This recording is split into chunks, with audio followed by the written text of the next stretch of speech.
Hello, everybody. Welcome to today's DNA webinar, 9 tactics you should use in between raises. Joined here at the moment by Khalil Doheny, our content marketing department head. Khalil, how are you doing today? What's your background and why is this topic important to you? Hey, Jason. Thank you for having me. Yeah, I'm the senior content marketing manager here at DNA. I've been with DNA for a little over 2 years now, and in my time here, I've seen a couple campaigns do multiple campaigns. And one thing, we we always preach about the stuff that we should be doing throughout the campaign, and we often see campaigns not doing those certain things. So today, I'm really excited to talk and take a deep dive on what those 9 things are. And yeah, Jason, I'll pass it back to you. Yeah, and this is such an important topic. It's near and dear to my heart.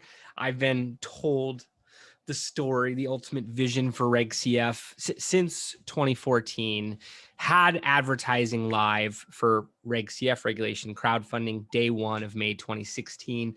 We've worked on over 300 investor marketing campaigns across Reg D, which is accredited investors only, Reg CF, which as of today, as of let's say March 2021 is 5 million.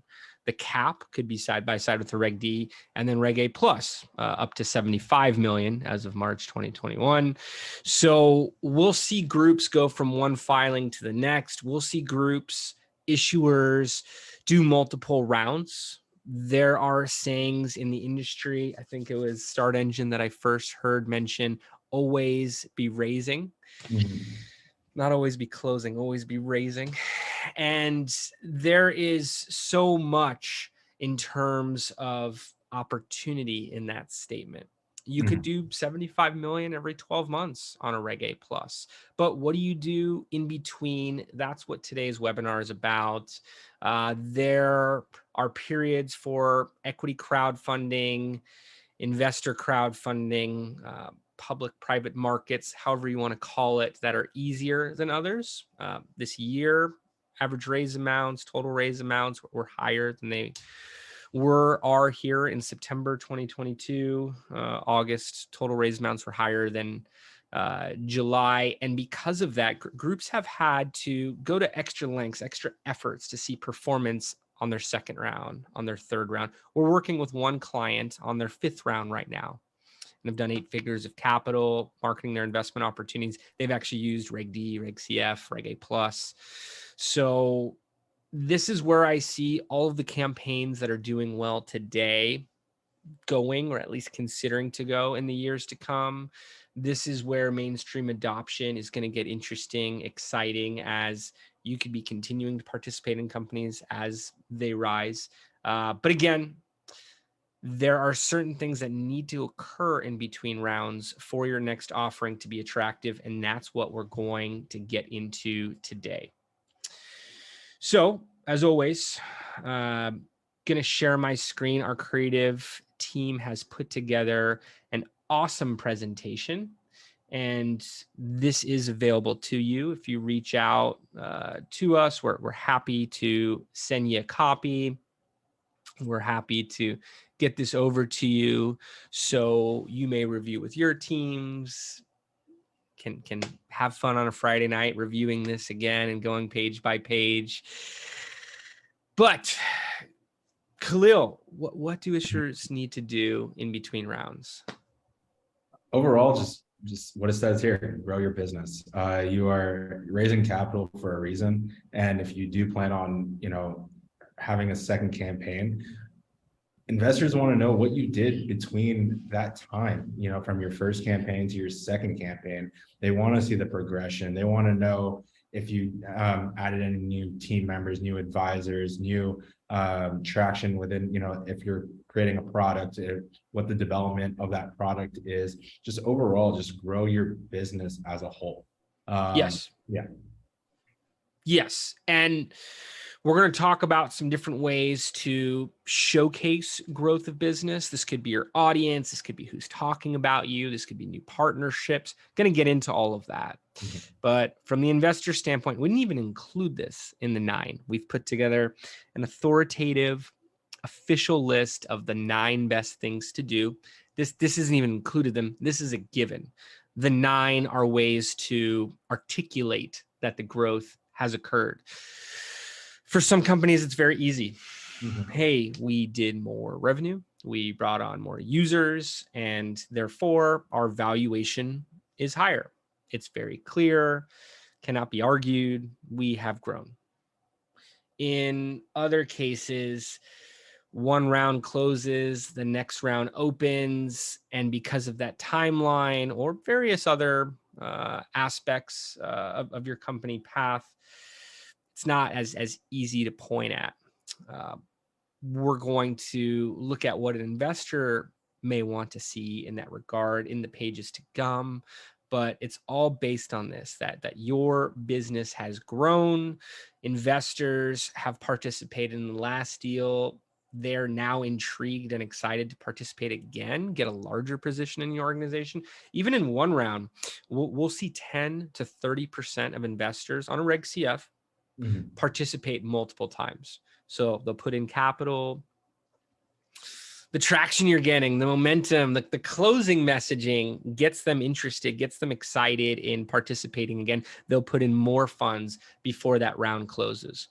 They'll also share to their friends, family, and first degree networks a percentage of the time. That's what you want your marketing to play towards. You don't want to just have your funnel stop at the investment. You want to keep marketing to them after they've invested for those reasons. You want to continue marketing to them in between rounds and during the announcement of your next round. You really want those investors to come to bat. You want to have a strong first day, a strong first week, a strong private setting, depending on the platform that you're on before you start announcing the raises, the amounts you've raised publicly and promoting to public audiences. You want those investors to participate again, maybe even share and get their friends, family to participate this time around. So the way that's going to occur is to show that there's been growth. Going back to my offline investor pitch days, you can't go to the same investors on a new round for the same use of proceeds. You can't say, hey, I know you gave us money in our last round for these reasons. We need more capital for those same reasons. It's very difficult to have trust established in that conversation. Gave you the funds last time, you weren't able to make it happen. Why am I going to throw good money after bad? Could be a response that you get. Where if you're able to say, the capital brought us these goals, now we're going from here to here, budgets, the investment is going to be split out these ways to accomplish these goals. That's ultimately what you want to do. We make a lot of offline to online comparisons. So being able to look at how it's done traditionally, not any different digitally, just digital allows for more scale. Yeah. And, ultimately you want to treat your second campaign as a brand new campaign. As Jason said, it's going to be completely different than your first campaign. We want to see a new reasons to invest. We want to see new, use of proceeds, new valuation. We want to see what you've done in that period of time between your first and second campaign for the company and what you've done, for its growth. We want to, I recommend taking your time before going into the second round. Really develop that campaign, that your business, and really see the growth in itself. And really, just, think of that second campaign as the end goal, and what to do in between it. That's the steps to get to that second campaign. So, as mentioned, between raises, grow your business, whether it's your audience, your revenue, your product, your service. Show previous investors they've joined the right team. You are doing what you've said. You are making your mission, you're making your objectives, your goals come to life. This can result in a higher valuation for your next round. Of course, we're really more on the marketing side. You'd want to work with the right financial analyst to get your next filing set up. Take the time to show growth and momentum beforehand. These campaigns are all based on momentum. You've probably heard me mention you want the line around the block feeling. You want people saying, I don't even know what this company does, but a lot of people are investing in them. Maybe I'll throw in some funds. Let's check it out. These are retail investments, $1,000 average check size in many cases. That conversation does occur. We talk to investors of Reg CF deals that can't clearly articulate what the company does at times. On the flip side, there's groups that will really do their due diligence. So you're here for the 9 tactics that you should do in between raises. Here is the table of contents, if you will. Craft your story, strong social presence, portal updates, email newsletters, live broadcasts, more press, more partnerships, ad retargeting, grow your audience. This is not a la carte. Hey, there's 9 things, pick 1 or 2 that you like. This is a recommendation to do all of them. If that is not in your plans, you want to go back to the drawing board. If you're not sure whether you're going to do a next round or not, maybe you haven't done a campaign at all yet, these are still things you're going to want to take into account so that you have a foundation, you have a platform to be able to build off for your investor marketing announcement. Yeah, and just excited to be talking through these 9 points throughout this webinar. And like Jason said, it's not choose one and do one. It's we recommend doing all of them. They all intersect with one another, and we'll be going through them right now. Yeah. So first of all, craft your story. Audiences really can embrace a story to the point that they can repeat it. So this issuer was doing this product with these companies and producing these numbers off of it, revenue, customer base. Now they've taken it to the next level by introducing a new product, by taking on more customers, by forming these new partnerships. They need more capital for these 3 reasons. You want your audience to be able to have this storyline to tell themselves, to tell people around them. You create it in stating why you need more funds. Everyone should understand the why. If it's just, hey, there's another campaign up, we see this all the time. In some cases, it seems like, hey, that company just needs more money, or they're just always going to be raising. I know I say always be raising, but each point in the story needs a reason. If it just seems like you're keeping a campaign up to see who trickles in, doesn't say too many good things about the company. Where if you're showing your why, how it's evolved, in some cases how it's pivoted, your raise page should articulate your why, your how, and where you're heading. So they're hopping on that ship. They know it's a moving vessel and where it's going. Think about this in between rounds. Shift it in between rounds. Really see where you want to take this messaging after your campaign, as you're setting up your next filing, as you begin pre-launch marketing discussions, and certainly during the early stages of your next launch. Yeah, and just to add on to that, if you can't come up with a reason to, why someone should reinvest into your company or during your second round, then clearly we haven't spent enough time growing the business, in between rounds. So really, it's like we mentioned, it's take your time, really articulate why someone should, reinvest or, invest again into the company. If you can't, we want to come up with new reasons each campaign, and we don't want to keep saying the same things. Those investors already invested in the original reasons why you mentioned. So let's come up with some new reasons, and let's just craft your story to go deeper. And by the way, just on Reg CF alone, if we look at King's Crowd, which shows you metrics as geared towards investors to see the live deals, we review it every Monday to see where campaigns are on each portal, top 50% of campaigns, top 10%, top 5%, how much they've raised in a given week, definitely each calendar month.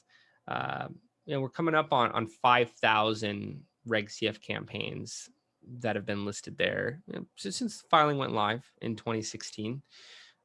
If we're looking at active campaigns, generally in the high 500s these days. So I think if we look at it now, it's about 570, 580, 582 was the number I was passed this morning on live Reg CF campaigns. All of these groups are candidates for another round. Many of them are already in a round that's after their first. This is also true for Reg A Plus, even Reg D. We'll work on 506C campaigns where we could do marketing, do advertising to accredited investors. So that's why these conversations are so relevant. This year, there have been campaigns that have done 7 figures, multiple 7 figures, and kind of came out of the gate slow, even struggled on their next launch, which is confusing because they have an existing audience. But when we start talking about the story, when we start asking what's different from this campaign to the next, why this campaign, there's not always a clear answer. And that can attribute towards the success of any of these raises. Next, you need a strong social presence. I could tell you some groups in particular that we've worked with, some groups that we watch that do very little. I know one in particular that did nothing in between rounds. So you have to think of what that says to investors, people who've invested in your past deals, prospective investors that are looking at your next rounds. You should be consistently posting on social platforms to keep investors updated. You can create groups. We've seen investor only groups on LinkedIn, on Facebook, people who've participated in past deals. We've seen ones for prospective investors as well too, and kept the watched issuers keep the conversation going there. You can control the narrative about your brand. Don't forget to moderate these posts and groups. There's often concerns, fear. We'll actually watch it a lot of the times when groups go from reward crowdfunding, from Indiegogo and Kickstarter to equity crowdfunding. When we start to lift up the hood, we realize there's some distrust going on. Looking at the engine, and there's a lot of questions, concerns, comments, reputation management's needed. Hey, when are we receiving our product? When are you going to do what you say you did? Where you can control this narrative. You can put new timelines into the discussion and explain why, versus leave it up to the audience to guess what's happening. We've seen social contests to raise audience growth. This is a place where you could showcase articles, podcasts you've been a guest on, events that you're speaking at, events that you're attending, new partnerships that are occurring. Bring your audiences along the road with you and talk to them about what's occurring here. Or it can be referenced at a later point when during your next round, target audiences are doing their due diligence. But don't think that Facebook, or even TikTok for that matter, is a place where it's just college students sharing memes. We have put a meme to the left here just to be relevant with social, but it's also investors sharing those memes. Yeah. It's also investors talking with their friends, family. It's also investors sourcing deals. It's also investors being targeted by other deals that are looking to raise capital from the same individuals that you are. So make sure your brand measures up on these social platforms. Yeah, and then this is all going to connect together, but it's staying connected with your audience. You might have a stronger audience on social than you do on a portal or on an email. So you want to update, wherever your audience is. If that's in social, then we need to stay up to date with what's been happening ever since your campaign, your first round has closed. Because if you don't update them, and then your second campaign comes and you just say, hey, we're live again, and it's like, what have you been doing in between the rounds? There's no social presence, there's no traction, there's no milestones, there's no new team advisors. We're not seeing any of that. So stay up to date with your social, post constantly, even if it's once a week. It's those little updates that will, generate and keep those connections with your investors moving forward. And clearly you're a big Drake fan, right? Seeing the meme over here. Yes. Don't just post one update. Hey, we're now live with another round. Yeah. Make sure you're communicating. Social media is all about the conversation on multiple social platforms before raises. Next is portal updates. And with portal updates, what we're referring to is updates on WeFunder, Net Capital, Start into Title III Funds, Republic. You have the opportunity to update your last page there on many of these platforms. An email goes out to your investors, to your followers on that platform. Some of the portals are giving some information on who your investors are and not others, but will send an email around a portal update in between rounds.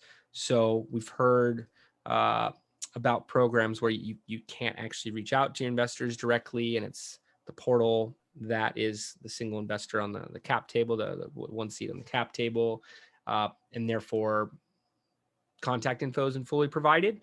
But they will still email the audience. So you want to be able to have these updates occurring there. And we use portal updates throughout the live campaigns for similar material that we would on a blog or an email. And again, they get an email afterwards. It's very, very powerful. And you could continue to use it in between rounds. We highly recommend that you do. It's also visible to people who are looking at your last campaign. They're looking at your success. They're seeing how many individuals said, yes, I want a position. I want to own shares in this organization. So to have these updates visible there is powerful. Yeah. And we did a whole webinar around portal updates a couple months ago, and we took a deep dive on, what makes a great portal update. And one of the topics that we talked about in that webinar is, post campaign. It's like Jason said, your investors can still see your campaign page, and you can still post on those portals. Portals recommend, sending out a thank you portal update post campaign, and the campaign is closed. So those investors can see those updates, a month, 2 months, or however long between raises. So keep your investors updated. Utilize, just because your campaign is over, your raise page could still be up. So just keep posting on it. Yes, the portal updates send out emails, but you should also be sending your own email newsletters. If you have the investor data, absolutely do this. If your portal, your social media, if other channels are pointing at your email sign up, you're going to see some of those investors cross over. They own a stake in your company. They're following you one way or another. So if your messaging directs to your email, maybe they signed up for a webinar, maybe they signed up for a piece of content through your live campaign, and you have their email address through that fashion. You want to make sure that you have regular messaging going out on your email. So email marketing is still referred to as the top form of communication for digital marketing. It's funny, there's all of these amazing new tools out there with AI optimizations and databases, millions of users, and sorting across millions of lines of data, finding the right person for the right impression at the right time of an advertisement. Email is still more effective, but it's subject to the size of your email audience. It's going to reflect the standard open and click-through rates that you get. So you want to keep this audience warm. You want them in a habit of opening up your emails. 82% of marketers use email as part of their digital marketing strategy for a reason, and you need to, in between rounds, build a format. You can have industry news next, the momentum next, upcoming events. It could even stretch you and make you participate in an event a month so that you could talk about it here. You could share newsletters weekly to monthly. I think weekly is great, but even having it monthly gives you enough to keep that audience engaged, keep them warm. Seems like we have a guest here. We got Danny online now. Hey, Danny, how you doing? Hey guys, how's it going? I'm good. So, Danny, we're talking about email newsletters here. As a segue into the webinar, why are we talking today about what to do in between raises? Why is this an important discussion, and how does email feed into that? Well, the biggest topic is how we see campaigns that have consistent momentum. They launch into a second raise or third raise and consistently see much lower momentum from their previous audience, which we're relying on for that launch. And then from there, we see inconsistencies.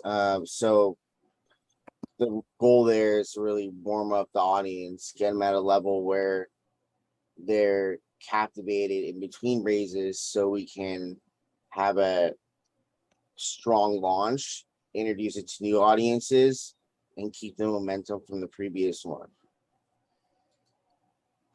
Okay.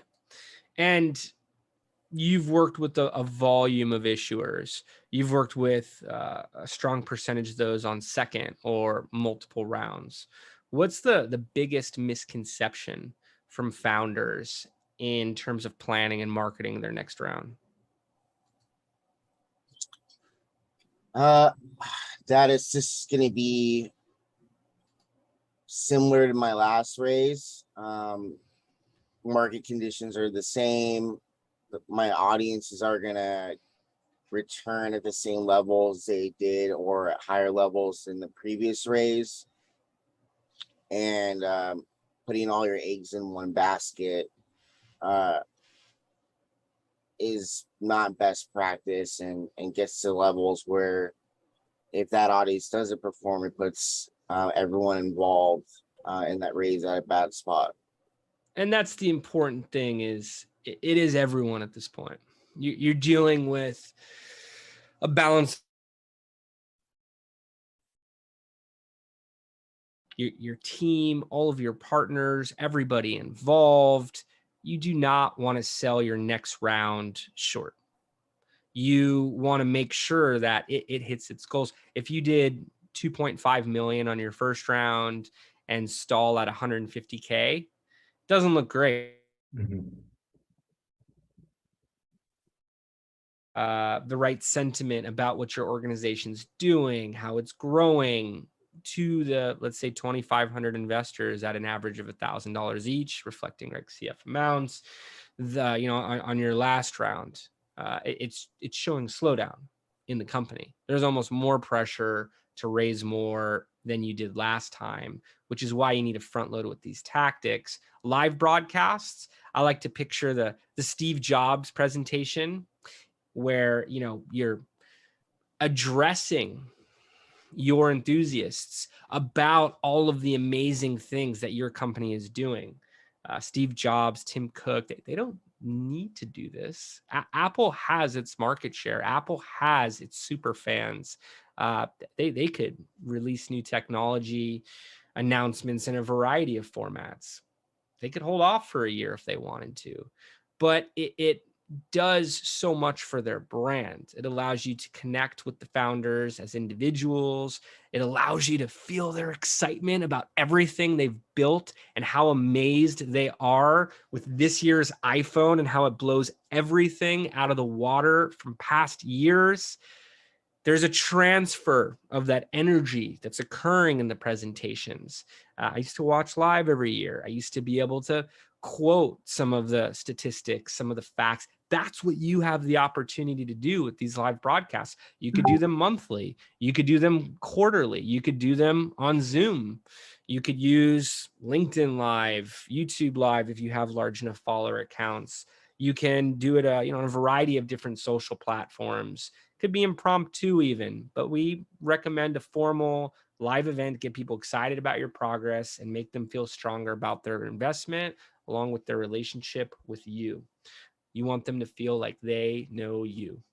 Webinars going live on social, on podcasts, broadcasts at a conference, or behind the scenes of your business.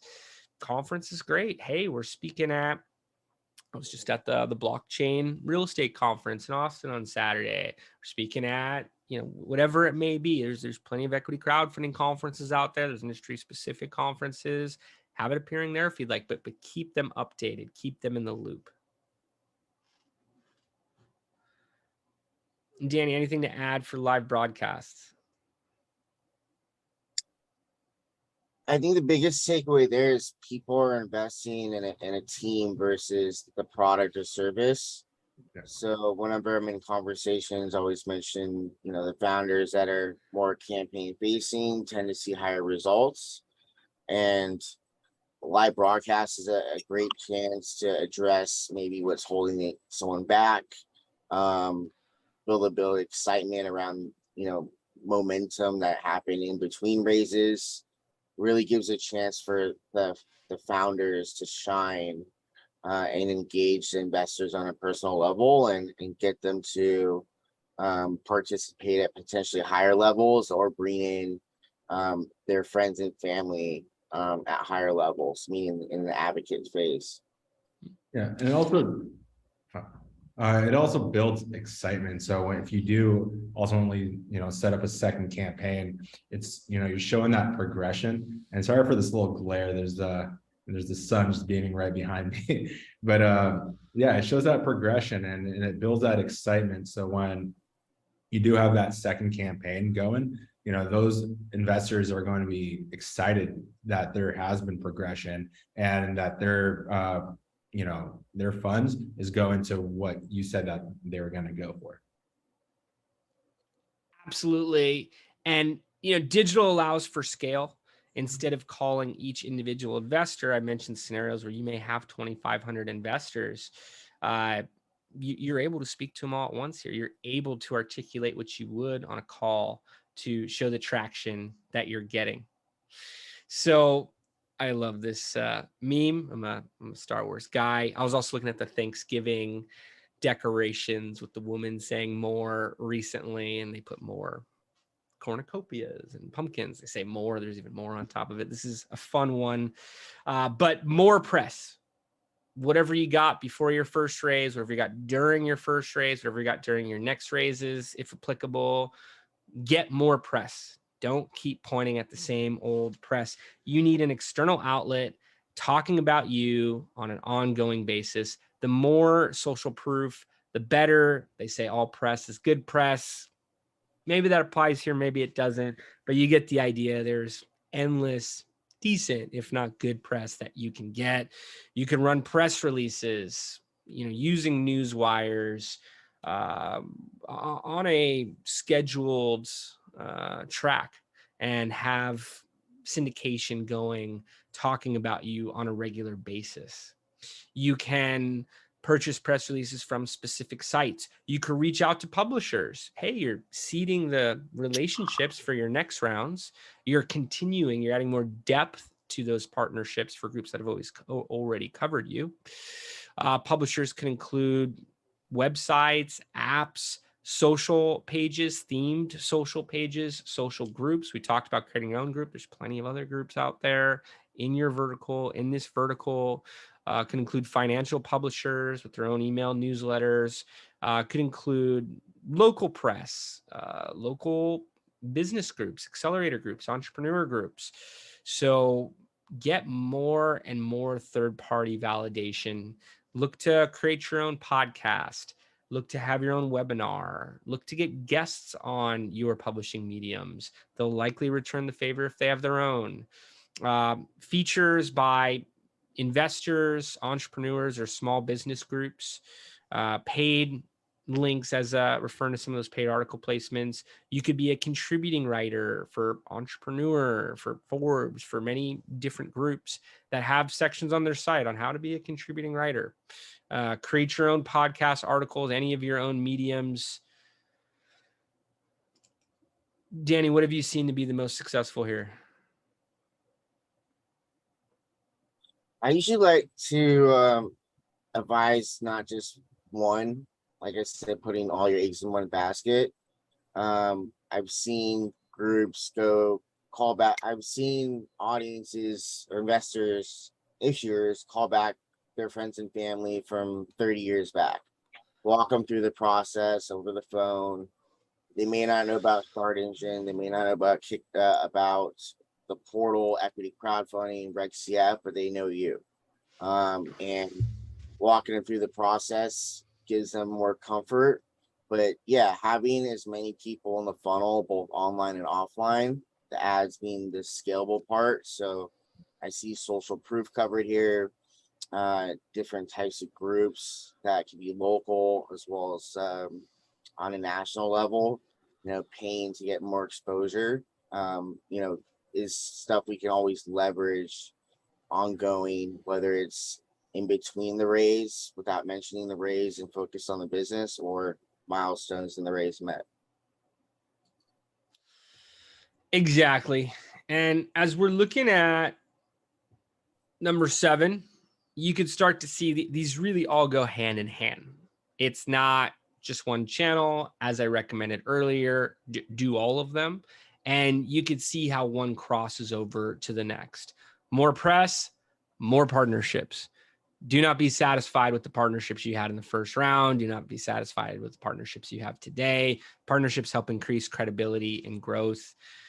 People don't believe what they see on the internet. Social proof, third-party validation. It's about that credibility. It's about saying, hey, this growth really has occurred. We didn't just throw a higher number in a filing for evaluation. We have more partnerships. We have more press. Told you we're going to give you different ways to communicate growth. These can be sales and referral partnerships. These can be and promotion, distribution, depending on the type of platform that you may have, depending on the type of company that you may have. These could be new vendors, new distributors, more influencers that have talked about you. Intentionally develop more relationships to point at during your next round. You don't want your page to look the same that it did last time. This is what brings it to life in a way that shows other people talking about how great you are. Other people saying, "Oh, we're trying to do as much as we can with this company," and voices that were not heard on the first round, on earlier rounds. The more social proof, the more partnerships, the better.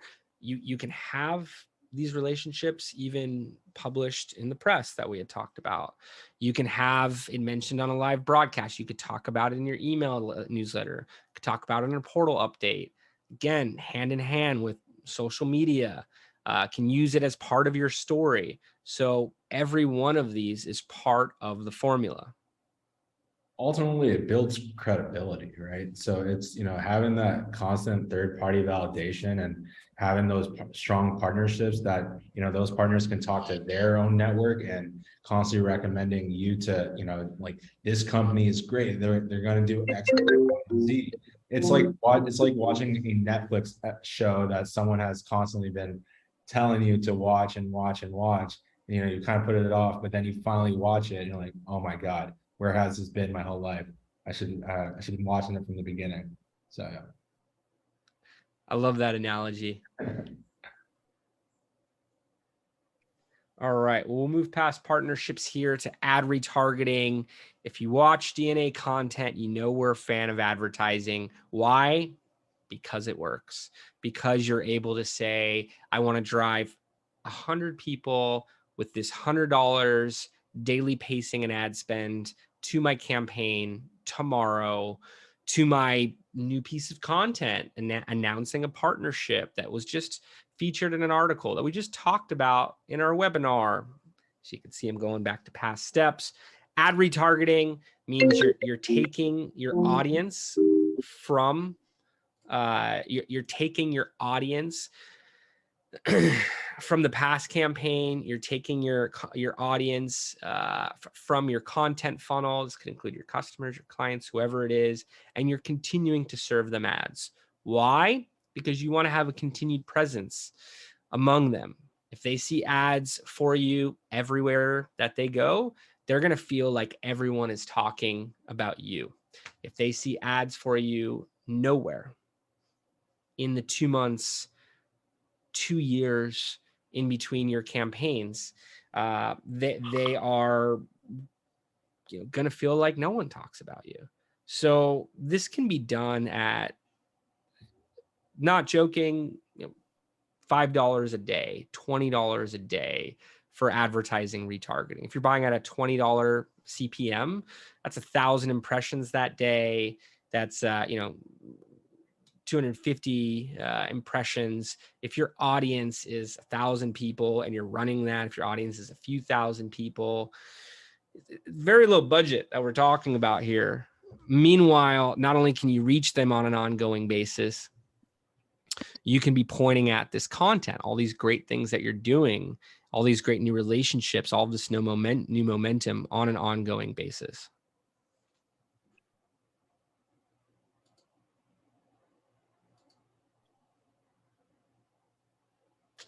Danny, you want to add to the ad retargeting section here? Yeah. The biggest takeaway with retargeting is these type of investments, whether it's just an update or whether it's going for a live investment, it's not an impulse type conversion, meaning they can't return on Amazon. They don't like it in a few days. It's a year hold security. There's more of a consideration process. The average investment amounts 250, or sorry, minimum investment amounts 250 to 500. So it's not, a big commitment from a financial standpoint, but there still is, we see 7 to 17 touches before an investment or a reservation, and taking an action in this space. So the more touch points, the better, and the larger retargeting audience you have, whether your race is live or not live, we can still reach them, and that's going to be a warmer audience than an audience that hasn't been to your offering or hasn't heard of your brand. And Cleo, what do you have going on in the meme here? Investors losing interest, retargeting ads to keep investors updated. Yeah, it's, you want to keep investors interested. It's our attention spans, it's like that, right? So we want to constantly throw updates. We want to, throw new ads at them. If you got featured, say in Yahoo Finance, let's create an ad around it. Let's showcase that third-party validation. Let's, keep those investors or those potential investors interested.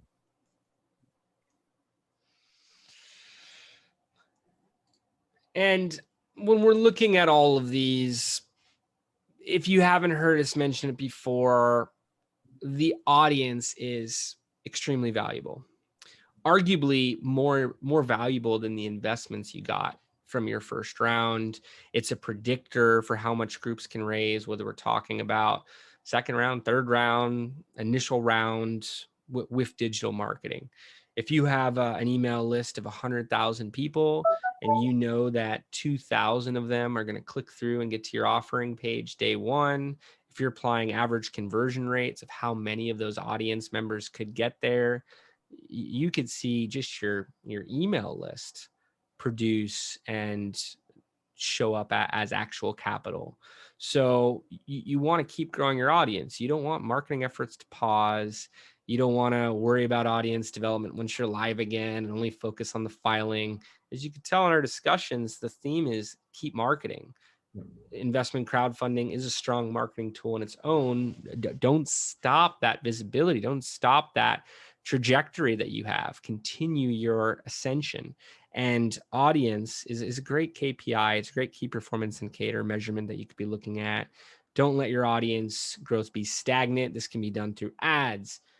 We were just looking at retargeting ads, but you could do lead generation ads. You could do email subscription ads. You could do email sign up ads for the next webinar, or a white paper, a piece of content along the way. press, features, like campaigns, local events, conferences. Like campaigns, you're spending on advertising on social platforms and looking to get, let's say, every dollar to be a new like on your social platform. I've seen it done for a penny, 3 pennies. So you can have thousands of new members on your social pages by the time that your campaign is live again. You could add new audience members to your email drips and retargeting by having these emails into your email system and retargeting. You could upload your email list for ad targeting. You could use your social audience for ad targeting. So it just gives you more and more people to reach. A larger audience will help increase the amount you can raise once you launch. Danny, I see that you have your hand up. Yeah, I just wanted to add to this, and I know I missed the very beginning here. Another good option I've seen issuers do is a Facebook group. Was that touched on before? Yes. Okay. All right. So growing that audience, engaging, that's a great way for new investors as well as previous investors. But if it was touched on, I won't dive deeper. Yeah. And going back to growing your audience, as Jason mentioned, one of the things you can do is that lead gen ad, and then input that audience into an email drip. Keep them nurtured, keep them involved, keep them updated, and like all this goes hand to hand. And keeping them in that email drip gives them more updates and more information on what is currently happening within your company. If there's an upcoming webinar, it's the best way for them to stay up. Exactly. And we're in the infancy of investment crowdfunding, of digital marketing towards investors as a whole. I like to project on where things can be in 2025, 2030, 2050. And imagine the audience sizes of the top private companies that are selling securities in those timelines. Sure, maybe some of them go public, have liquidity events, but at the same time, groups that are continuing to grow their investor base. In some cases, they're funds, they're groups that are rolling out their next real estate offerings. They're rolling out their next iterations of their businesses. But if that investor audience continues to grow, if you have millions of followers in your audience, you could understand how the timelines to raise can be very quick. Mm-hmm. And we're anticipating some issuers that are involved with ongoing releases, ongoing projects, to have millions of investors, individuals who've participated in their deals, not just are part of an email subscription or social audience, but have physically taken an interest in their deals. So that's the game that some of the largest issuers are playing right now. If you've had a successful campaign and you're looking at your next one, you may not know it, but you're part of that, and would highly recommend putting in serious effort, serious resources in between rounds, so that your next campaign has a higher probability towards success and in a more attractive period of time. And that way you can do what this meme is saying, crowdfund with a crowd instead of without a crowd. So, Danny, you want to do a recap of the 9? Yeah. So going into the first one, craft your story. The best way, in my opinion, is you want to show momentum. If I'm an investor, I'd want to know what you've done with the previous money that I invested, what momentum as a business, and have a strong story around that in a simple format for me to understand. I'd love to see the crowd grow. It shows growth through the community, and it's only going to help out ongoing raises from there. Portal updates is a great way to reach your audience, your investor audiences, as they are notified from the portal through an email. And I recommend doing that on a quarterly level. Some do it on a monthly level, but you definitely want to have them be felt like they're part of the family. Newsletters, and then looking at live broadcasts, more press is social proof. And then we wanted to cover partnerships, ad targeting, retargeting is where it's at, and find any ways to grow your audience. We have some clients that go through road shows in between raises and just wiling up more people to know about their offering or their brand leading into a launch. And it's very important. You can't relaunch your campaign. You only have one shot at it. Exactly. And to go backwards and take on these steps once your next campaign is live can be detrimental towards the success of it. And that's what Danny's mentioning here. You can't go backwards. You can't get back that time. Whether you're sure whether you're going to do another round or not, take these steps. They're only going to benefit your brand in a positive way. We do have some time for questions if you'd like to submit. I already have a few here, but if you'd like to submit a question, happy to open up for Q&A here. If it's very specific, we may keep it a bit more broad and can follow up with you on any details after today's webinar. But I really like this question here. Danny, maybe you could take a stab at it. It's about spend. So how much should be spent in marketing in between rounds, and what are the returns? Meaning, and we get asked this question a lot, what could we anticipate seeing back if we're spending in between rounds? It's very easy to track during the actual campaign. We've spent X amount of dollars this week, this month, throughout the campaign. We've raised this amount. So I like this question for that reason. How do you approach budgeting and what can be produced from it? Well, first, I usually ask, what's the goal of the next raise? If we're looking to double the raise that we just completed, we're going to need a larger audience. Historically, the larger audience that's engaged, the higher launch or higher success we'll have launching. And peer-to-peer marketing is the strongest form of marketing. So them telling their friends, getting their friends and family involved.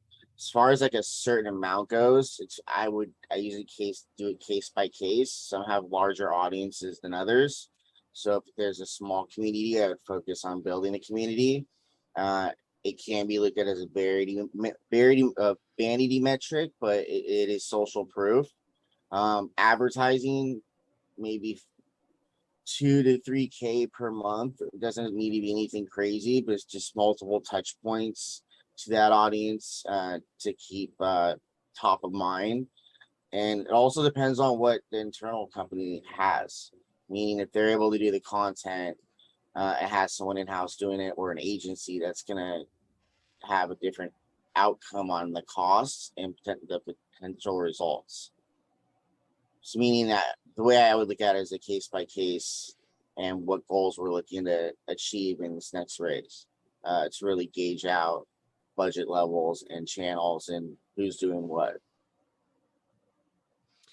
Yeah, and just to add to that, if you're applying standard conversion rates and looking at lifetime value of these audience members, it is favorable. If you are able to build your audience by 10,000 in between rounds and looking at average cost per like metrics, I'll say, and in some cases it's $1. Average email signups, in some cases it's $5. But for an investor signing up, you can then project, hey, what are these individuals going to be worth? What percentage of them are going to invest? How is this going to show up as capital at a later time? Those are the discussions that you want to have. You could also do the opportunity costs. As mentioned, if we don't do this, what are the risks? what happens if we raise, low six figures and did seven figures before? What happens to our investor base at that point? And, marketing is often budgeted for last, unfortunately, in these raises. We'll work with some groups that are self-publishing their deals, and they'll spend all of this, budget on legal, on financial audits, on development, and then have nothing left by the time the marketing discussion arises, where these are marketing campaigns. There's offline versions of this. The digital version is marketing. So if you're putting 10% of your total raise towards marketing, if you have a starting point of 50, 100K, and we'll see groups start with minimum level ad budgets, but if you have a budget and are planning to spread that apart across 3 months, 6 months, whatever it may be, and then are scaling as you're seeing performance, maybe through a rolling close and using disbursements to reinvest into marketing. You're still spending. You want to get it to a good point. You can slow it down, pause it, stop it if it's not working, but you want to plan accordingly. You want to plan for success. You want to see what it's going to look like if you're driving 50,000 people for every 1,000 investments, and you can get a head start on that in between rounds, not by mentioning your next round. Nowhere in here did we say, hey, promote your next round. There are rules around that. But all of these other aspects, this is just staying in good communication channels. This is just staying, in a strong level of awareness of what you're doing to your audiences. So if you have to look at it, the budgeting for the next campaign, if you have to look at it as budgeting for the last campaign, that's where you want to pull from when wrapping your head around it. Danny, what's the most important information to keep your investors aware of? The best way to look at it is, if you were an investor, you're in their shoes. What would you want to hear? I'd want to know momentum, milestones built on the business, growth. Any type of growth, whether it's machinery to get to the next level, or whether it's launching a product and going to the product 2, momentum. And if there's delays, I'd want to know there's delays. I'd want to have it communicated to me, and what that entails and why, and what the solution is. I just want to feel like I want to feel like I'm in the loop. I know what's going on. I wouldn't want one of my friends and family to ask me, you invested in that company. What are they doing right now? Where are they at? How's that investment going? And I have nothing to say because I don't know. So I wouldn't want to be in that position. And I'd rather be excited and mention a big update and mention that you may have another chance at some point to get in. So gonna cap the questions here, but if we didn't get to your question, please feel free to reach out to us directly. Both Danny and myself are available on LinkedIn. You can reach out to us through our site at digitalnicheagency.com. Always welcome a warm marketing discussion, especially towards investor acquisition. I've worked on a good percentage of these deals, have spoken to far more of them, even continued to advise informally. So can share a lot in terms of notes and insights. We want to see a higher success rate industry-wide. So invite this. And again, if you'd like a copy of our deck today, please feel free to reach out. Well, thank you guys, Khalil, Danny. Pleasure to be on a panel with you, and want to thank everybody for tuning in. We'll see you next month on our next webinar. Have a good one. Steps.